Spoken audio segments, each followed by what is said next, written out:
अलंकार का अर्थ और भेद मैंने पहले बताए थे। तो उन भेदों में पहला भेद है शब्द अलंकार, यानी कि जहां पर काव्य में शब्दों की वजह से बदलाव आए या आप कह सकते हैं कि रोचकता आए तो उसे हम कहेंगे शब्द अलंकार। इसके 3 भेद हैं। पहला है अनुप्रास, दूसरा है यमक अलंकार और तीसरा है श्लेष अलंकार। ठीक है।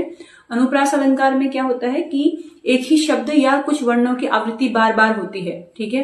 तो जैसे कि आपको मैंने एग्जाम्पल मैं बता देती हूँ। जैसे खड़क सिंह के खड़क में से खड़क 3 खिड़कियां, ये हो गया एक आपका हो गया तरनी तनुजा तट तमाल तरुअर बहु छाई ता ता ता वर्ण की आवृत्ति हो रही है। उसके अलावा और लेते हैं चंदू के चाचा ने चंदू की चाची को चा चा चा वर्ण की आवृत्ति हो रही है। तो यहाँ पर जब दोहराव होता है इसको हम कहते हैं अनुप्रास अलंकार। इंग्लिश में से हम कहते हैं अलिट्रेशन। आप लोगों ने पोएटिक डिवाइसेस पढ़ा होगा इंग्लिश में, वो सीधा आपका यहाँ कनेक्ट कर सकते हो। दूसरा अलंकार होता है यमक अलंकार। यहाँ पर एक ही शब्द 2 बार यूज होगा, एक ही शब्द 2 बार यूज होगा, लेकिन दोनों बार उसके अर्थ अलग होंगे।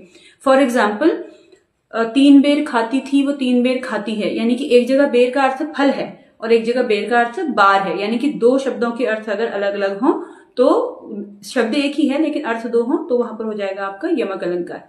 तीसरा है श्लेष अलंकार। अब श्लेष में यमक की तरह ही होता है कि शब्द के 2 अर्थ होते हैं, लेकिन एक ही बार आने पर 2 अर्थ हो सकते हैं उसके। जैसे कि मंगन को देख पट देती बार बार है, यानी कि यहाँ पर पट शब्द पर ध्यान देना आपने। पट का अर्थ होता है दरवाजा और पट का अर्थ होता है कपड़ा, है ना। तो मंगन मतलब मांगने वाला कोई व्यक्ति आ रहा है, उसको देख करके बार बार दरवाजा बंद कर रही है, या उसको देख करके बार बार जो है कपड़ा उसको दे रही है। ठीक है, दोनों अर्थ हो सकते हैं। इसके अलावा एक और अच्छा एग्जाम्पल है, इसमें आप कर सकते हो रहीमन पानी राखिए बिन पानी सब सून, पानी गए न उबरे मोती मानुष चून।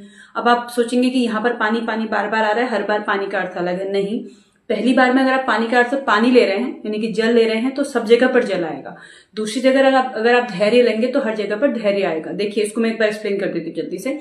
रहीमदास जी कहते हैं कि हमें पानी रखना चाहिए क्योंकि पानी के बगैर सब कुछ सूना हो जाता है, पानी के बिना जीवित नहीं रह पाते हैं। कौन कौन? मोती, मनुष्य और आटा।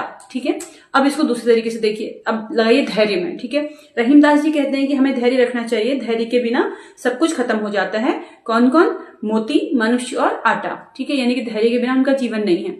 तो ये जहां पर एक ही शब्द आए लेकिन उसके 2 अर्थ हों, एक ही शब्द के 2 अर्थ हों एक बार आने पर ही तो श्लेष, और 2 बार आने पर 2 अलग अलग अर्थ हों तो यमक। यहाँ पर इसको डिफरेंस करने में आपको मतलब इसको अलग अलग समझने में गलती नहीं करनी है।